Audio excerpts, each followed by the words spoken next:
Hello प्यारे बच्चों, आज हम कक्षा 7 संस्कृत एकादश पाठ अमरवाणी संस्कृत भाषा के अभ्यास प्रश्न हल करेंगे।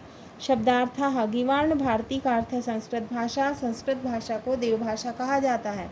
प्रासंगिकी का अर्थ है समयानुकूल। अधुना का अर्थ है वर्तमान में या अभी। स्वीक्रियते का अर्थ है ली जाती है। उद्घोष्यते का अर्थ है उद्घोषणा करके। देवीय प्रेरणा का अर्थ है देवों की प्रेरणा से। पुरा का अर्थ है प्राचीन काल में। प्राविधिक क्षेत्रम का अर्थ है तकनीकी क्षेत्र। सर्वकारः का अर्थ है सरकार। करणीयः का अर्थ है करना चाहिए। अभ्यासः प्रश्न 1 एक पदेन उत्तरम लिखत। एक शब्द में उत्तर लिखो। का भाषा देवभाषा इति कथ्यते। कौन सी भाषा देवभाषा कहलाती है? उत्तर है संस्कृत भाषा। संस्कृत भाषा देवभाषा कहलाती है। कदा संस्कृति दिवसः आयोज्यते। संस्कृत दिवस कब मनाया जाता है? उत्तर है श्रावण पूर्णिमायाम, श्रावण पूर्णिमा को। आदि ज्ञानस्य आधारः के। आदि ज्ञान का आधार कौन है? उत्तर है वेदाः, वेद। वेद आदि ज्ञान का आधार हैं। किम वर्षम संस्कृत वर्षम।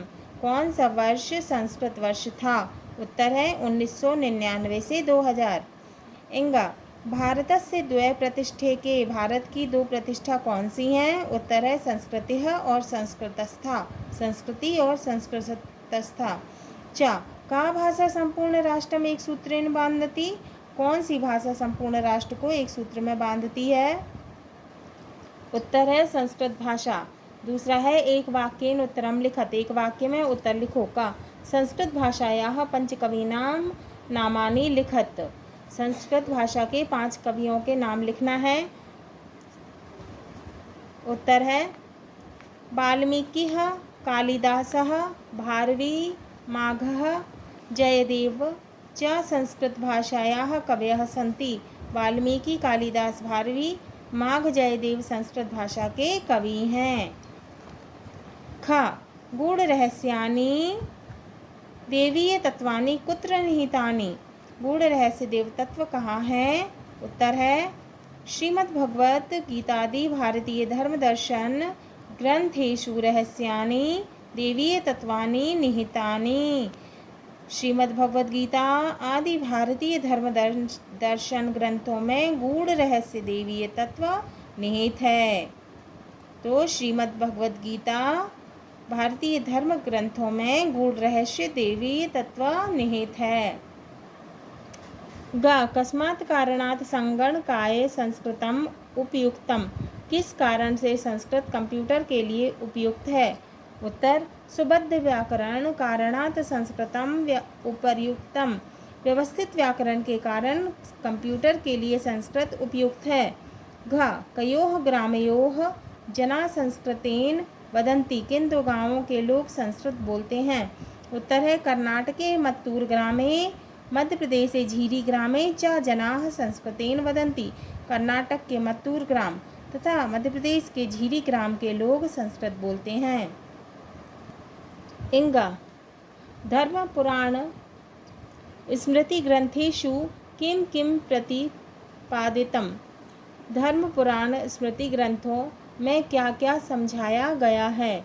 तो उत्तर है एतेषु ग्रंथेषु पुरुषार्थाः आश्रमाः सदाचार विषये च प्रतिपादितम्। इन ग्रंथों में पुरुषार्थ, आश्रम व सदाचार के विषयों में समझाया गया है।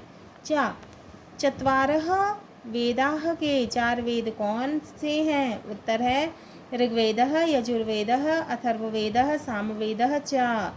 ऋग्वेद, यजुर्वेद, अथर्ववेद, सामवेद ये क्या हैं? 4 वेद हैं।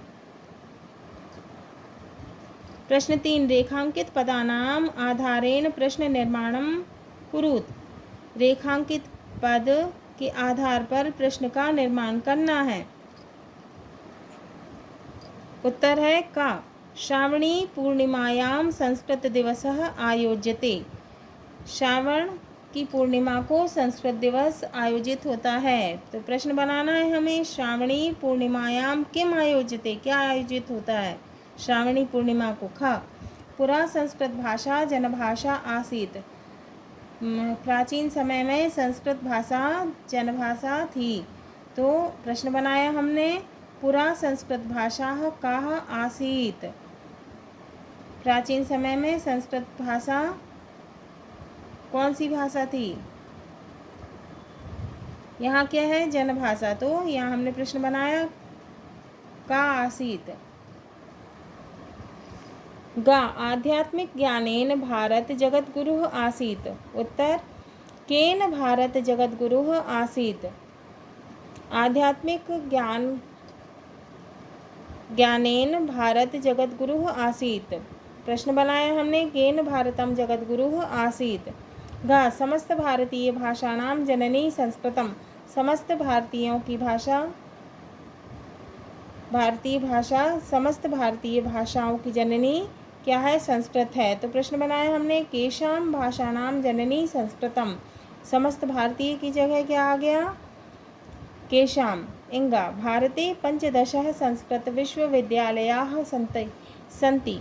भारत में 15 संस्कृत विश्वविद्यालय हैं। तो प्रश्न बनाया हमने, भारते कति संस्कृत विश्वविद्यालयाः सन्ति। 15 की जगह क्या आ गया? कति। प्रश्न बनाया हमने। प्रश्न 4, उचित मेलनम कुरुत। जोड़ी जमाइए। उत्तर है क वेदाः। कितने वेद हैं? 4। चत्वारः। ख वेदांगानि। कितने वेदांग हैं?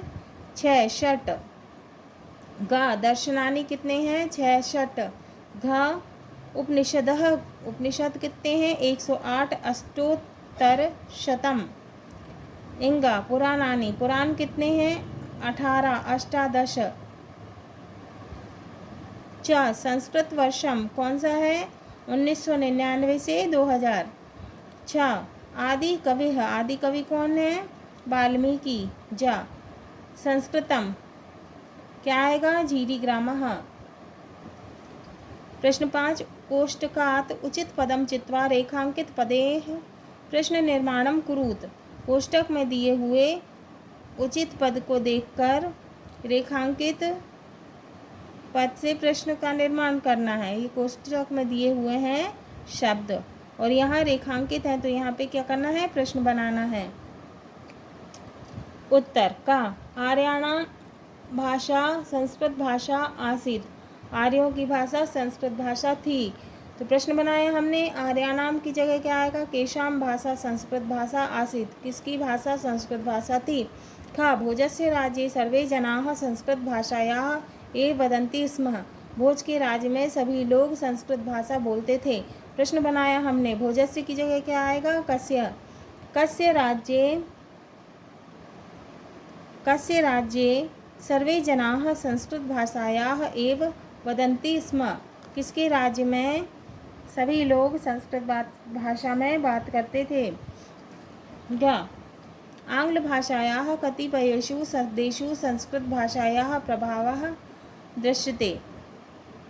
प्रश्न बनाया हमने, कस्या कतिपयेषु शब्देषु संस्कृत भाषायाः प्रभावः दृश्यते।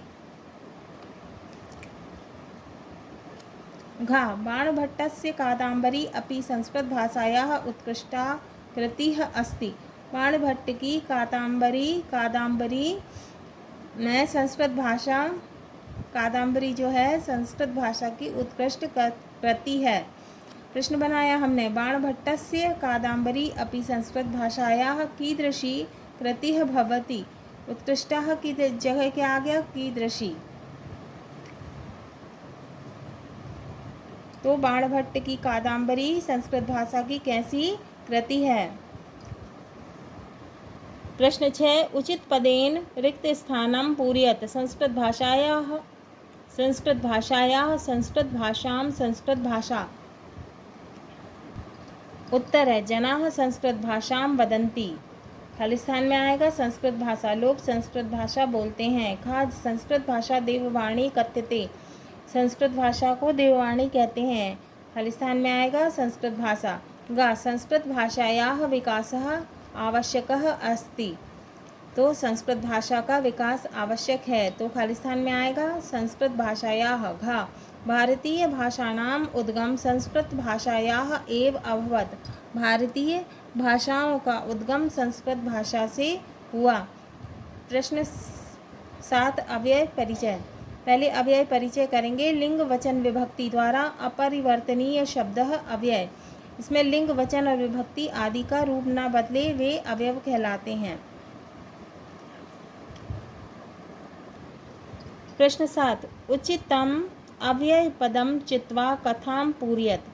तो ये अव्यय दिए हुए हैं, हमें ये खाली स्थान भरना है। ये कथा दी हुई है, हमें इसे भरना है। इसमें खाली स्थान है, इसे भरना है। अव्यय चुनकर हमें कथा पूरी करना है।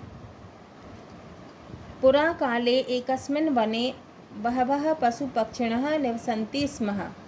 तो खाली स्थान में हमने अव्यय भरा, क्या है? पुरा। प्राचीन काल में एक वन में बहुत सारे पशु पक्षी रहते थे, निवास करते थे। एकदा वनस्य, खाली स्थान में आया एकदा। एकदा वनस्य अन्तः नूतन वर्षस्य सभा आसीत्। एक बार वन के अंदर जो है नए वर्ष की सभा आयोजित की गई थी। शशकः कच्छपं शीघ्रम् आगच्छन्तु इति उक्त्वा सत्वरं सभा गतवान्। शशकः क्या है? खरगोश। और कच्छप कछुआ। खरगोश और कछुआ जल्दी आ गए, ऐसा जानकर सभी संवत्सर सभा गत्वा, सभी लोग गए। स्थूलः गजः, मोटा हाथी मंदम मंदम आगतः, धीरे धीरे आया। मूषकः बिलात् बहिः आगत्य सभां गतः, चूहा बिल से बाहर आकर सभा में गया। सर्वे पशु पक्षिणः आगत्य मंचस्य पुरतः उपविष्टा, सभी पशु पक्षी आकर मंच के सामने बैठ गए। सभा स्थलं पारितः वानराः आसन्, सभा स्थल में चारों ओर वानर आ गए, बैठ गए। सिंहः उच्चे गर्जनं कृत्वा मंचस्य उपरि उपविष्टः, शेर ने बहुत जोर से गर्जना करके मंच के ऊपर जाकर बैठ गया शेर। सिंहः भाषणं दत्वा, शेर ने भाषण दिया। शुभकामनां दत्तवान्, और शुभकामना दी। सर्वे मिष्ठान्नं खादितवन्तः, सभी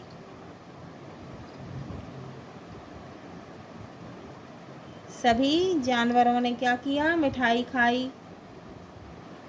कच्छपः शनैः शनैः, सभी खा रहे थे मिठाई। और कच्छपः शनैः शनैः विलम्बेन आगतवान्, तं दृष्ट्वा सर्वे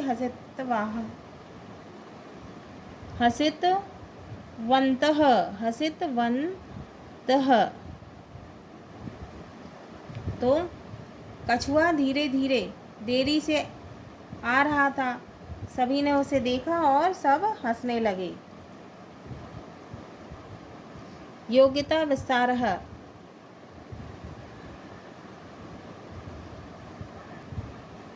पहले में क्या आएगा? पुरा। दूसरे में क्या आएगा? एकदा। पुरा। फिर दूसरे में एकदा।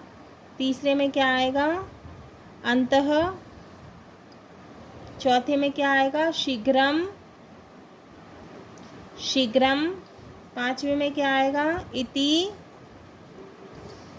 छठवें में क्या आएगा? संवत्सरम। सातवें में क्या आएगा? मंदम मंदम। आठवें खाली स्थान में क्या आएगा? बहिः। नौवें खाली स्थान में आएगा पुरतः।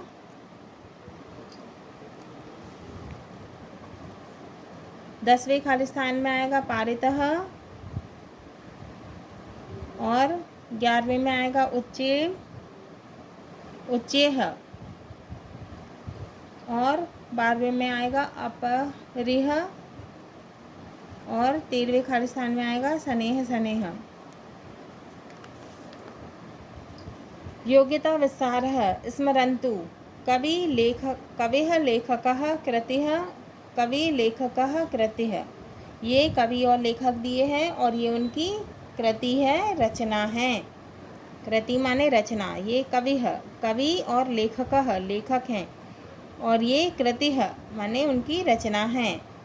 अब वाल्मीकि जी की क्या है? वाल्मीकि रामायणम, कालिदासः अभिज्ञान शाकुंतलम, चाणक्य कौटिल्य, चाणक्य को कौटिल्य भी बोलते थे, तो इनकी क्या है? कौटिल्य की अर्थशास्त्रम। विष्णु शर्मा की क्या है? पंचतंत्रम। पतंजलि की क्या है? महाभाष्यम। भासः की क्या है? स्वप्न वासवदत्तम। भर्तहरिः की क्या है? नीति शतकम। जयदेवः की क्या है? गीत गोविंदम। शंकराचार्य की क्या है? सौंदर्य लहरी और कनकधारा स्तोत्रम। अब कवि और लेखक दिए हुए हैं। कवि लेखक और उनकी ये कृति रचना है। वेद व्यास की क्या है? कृति महाभारतम। बाणभट्ट की क्या है? कादम्बरी। नारायण पंडित की क्या है? हितोपदेश। पणिनिः की क्या है? अष्टाध्यायी। भरत मुनि की क्या है? नाट्यशास्त्रम। भारवीः की क्या है? किरीटार्जुनीयम। माघः की क्या है? शिशुपालवधम। श्री हर्षः की क्या है? नैषधीय चरितम। अब क्या दिया हुआ है? प्रमुख ध्येय वाक्यानि अवधानेन पठत स्मरणम च कुरुत। ध्येय वाक्यम विभागः। सत्यमेव जयते भारत सर्वकारः, भारत सरकार। सत्यम शिवम सुंदरम दूरदर्शनम, दूरदर्शन। बहुजन हिताय आकाशवाणी। यतो धर्म स्ततो जयः, सर्वोच्च न्यायालयः, सर्वोच्च न्यायालय। नभ स्पर्शम दीप्तम, वायुसेना। किसकी है ये? वायुसेना। योगक्षेमम वहाम्यहम। जीवन बीमा निगमः, जीवन बीमा निगम। अहर्निशम सेवामहे। डाकतार विभाग, डाकतार विभागः, पोस्ट ऑफिस। धर्मचक्र प्रवर्तनाय, लोकसभा। धर्मचक्र प्रवर्तनाय। श्रम एव जयते, श्रम मंत्रालयः, श्रम मंत्रालय। हाँ तो प्यारे बच्चों, ये हमारा 11वां पाठ अमरवाणी संस्कृत भाषा के अभ्यास प्रश्न पूर्ण हुए।